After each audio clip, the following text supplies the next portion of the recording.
Welcome to a Diablo review of Diablo 2 Resurrected. So, I got into the open beta, obviously, like everybody else can right now, just by pre-purchasing the game. And I know there's people out there that are not sure yet. They're still on the fence.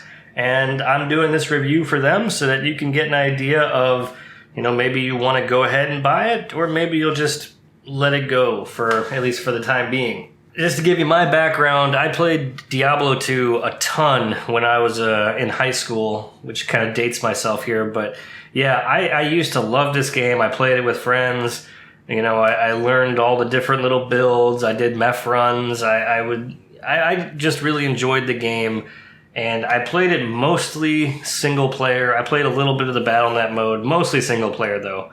So some of that will color my opinions on some of the stuff, but everybody's got their opinions and this is mine. So I'll have to say that when I first heard about the game being released and remastered, I was excited but very nervous because Warcraft 3 Reforged was a complete disaster from my viewpoint. It was nothing like they had promised. They removed the old game off BattleNet when you upgraded.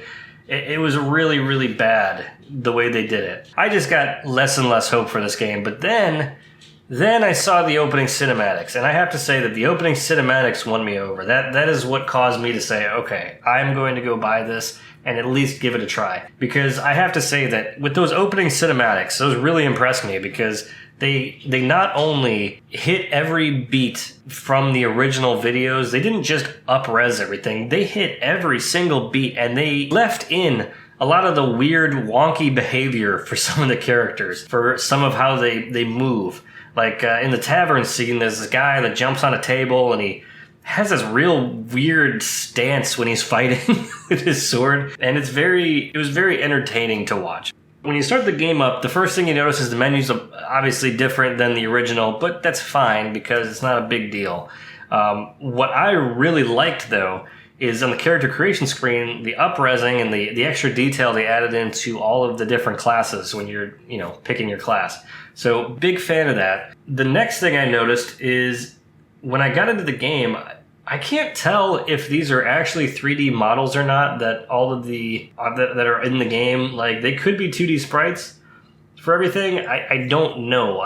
But the animation on them all seems a lot smoother. I would be convinced that they're 3D models, to be honest, purely because of how smooth the animation is on them. They've done a really, really good job with really just taking the original designs for all the different enemies and characters and really putting more detail, just cramming more detail into each and every one. I mean, you look at the different goblins, and they really look more like goblins than little demons than the old pixelated ones looked like. Because, I mean, that's what it was back then. They were just really pixelated. Now they look really crisp and sharp, and I absolutely love it. And then the big furry Yeti type monsters, I can't remember what they're called. Sometimes they're gargantuous, sometimes ogres or something. I don't know. But in the old game, I don't remember them having heads. I just remember them being big, fuzzy things that just wandered around and they had arms and they hit you. I don't remember them actually having faces.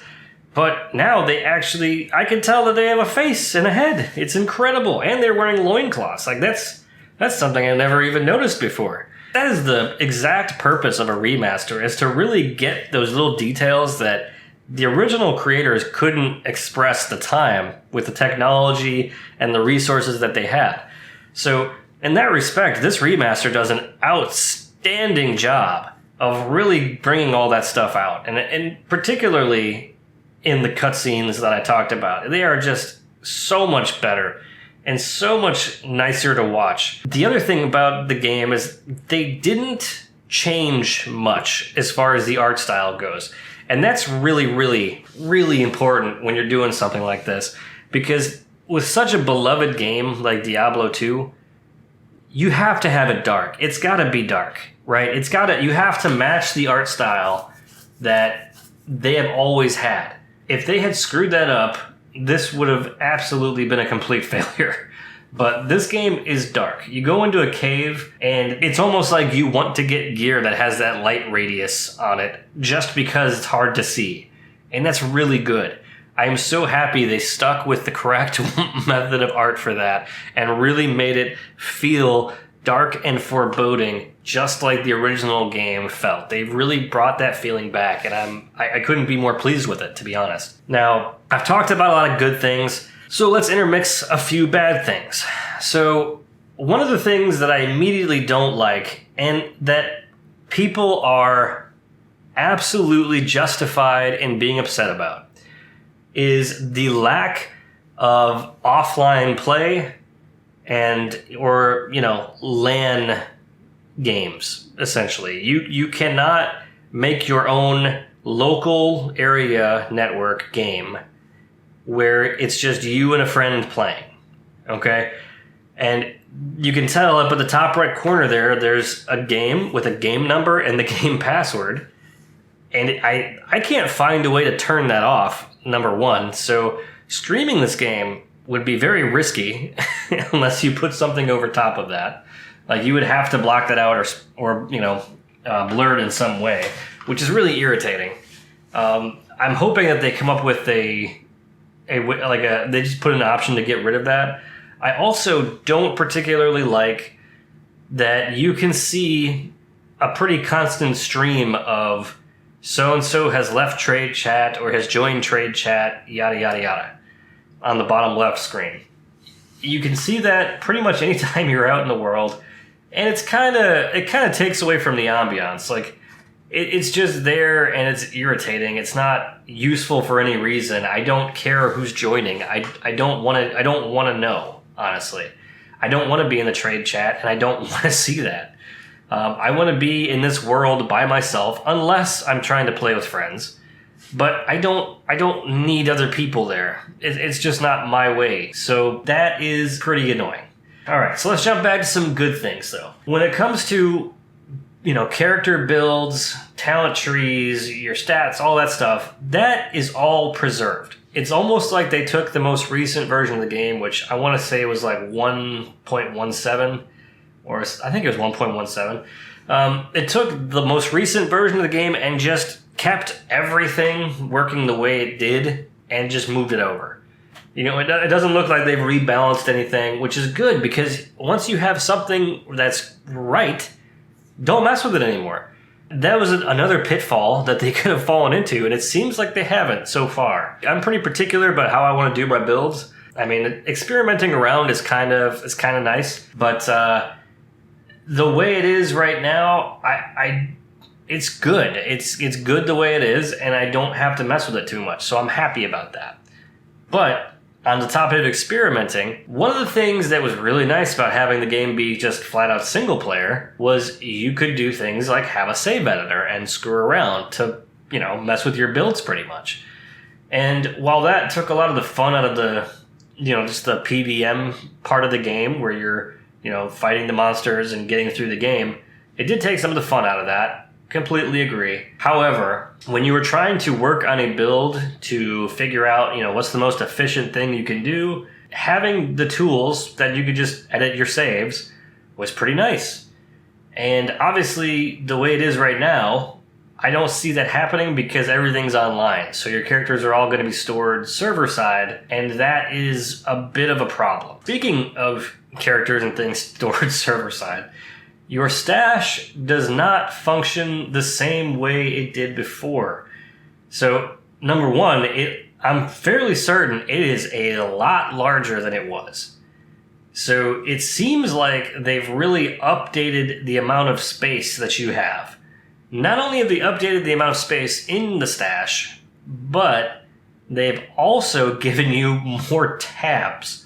You've got a personal tab that is for, I guess, ladder characters, and you can only, use that tab if it's a ladder character. Or you have shared tabs, which I think there's like 5 or 6 of them, all characters can access. So that's really, really odd to me. I don't understand. I mean, I guess I understand, like, okay, if you want to play different characters, it'll make it easier. I would say that that's actually a good thing, because you can't save edit. So if you wanted to save some time and play a different character, and like say you find like a really good pair of assassin's hand blades or something, if you want to keep those and use them on your assassin, or you find a really good wand for your necromancer, or a really awesome orb for your sorceress, or an awesome crown or scepter for the paladin, you can keep those and put them in the personal stash and give it out to your other character. You can actually kind of give your characters a boost to get them through things quicker, which is actually a pretty good idea. That's something that Blizzard has historically been really bad at, which is respecting a player's time investment. By doing that, I think that's really, really helpful and a very good step in the right direction. So even though it's a change, I actually like that and think it's a good change.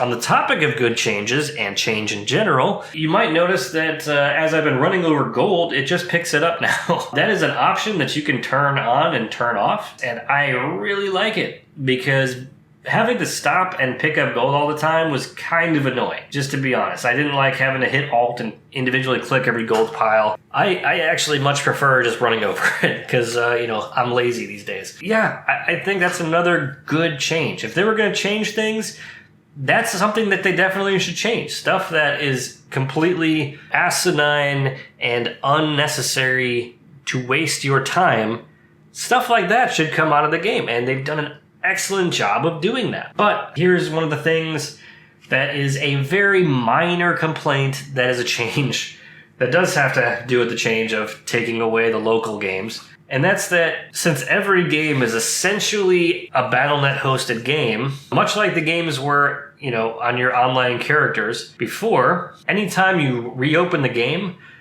the maps change. For the people that are used to playing online specifically or exclusively, that's not a problem.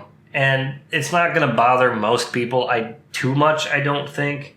I could see some people that would rather just play the single player experience and play through the game. I can see them getting irritated by this because it does almost feel a little bit punishing to kind of want to get to that next waypoint so that you can get through the waypoint and stop playing the game for a while. Because you don't want to get to an area where you know that there's a waypoint in that zone and you haven't found it yet, but you really just want to stop playing. It kind of has that civilization effect of just one more turn in a way, right? Where you just want to keep going until you find just one more waypoint, get through one more zone, and then take a break. And that's good and bad, I suppose. So I don't know if they started the game and rebuilt it from ground up or what. Maybe they used Diablo 3 engine. I have no idea. But in like the tower, like the Forgotten Tower area or the monastery in the first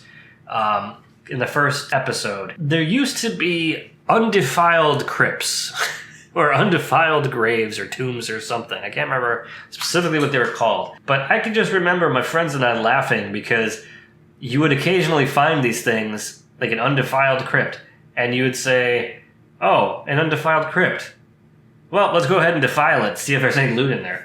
And I don't see those in the first campaign here. They may be in the next area in the Loot Golain sewers or in the follow-on tombs, it's the false tombs for Tal Rasha or something. But as it is, I didn't see any, and it's a minor complaint. But it is one of those kooky things that I actually really enjoyed from the original game. Hopefully there's still a cow level, and nobody thought that was problematic to have a cow level. Like PETA didn't complain. Just annoying. Overall, I have to say the game is actually really fun. I haven't been through more than the first episode so far, up through Andariel. I'm gonna have to get going into Loot Golain and see if there's any other things that I don't really like about it. But so far, everything's actually really good. And if you liked Diablo 2 enough to play through it, and you had a good time with it, if you liked Diablo 3 even, and you never played Diablo 2, if you've just never played a Diablo game, this is probably the one to start with. I'm going to go all the way and say that.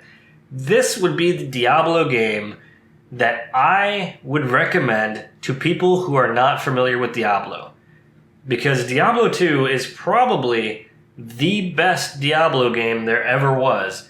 And this remaster absolutely nails everything about it, whether it's the story, the graphics, the gameplay, everything is absolutely great. All that being said, maybe there's something I missed. Maybe there's something I don't. I'm accepting that.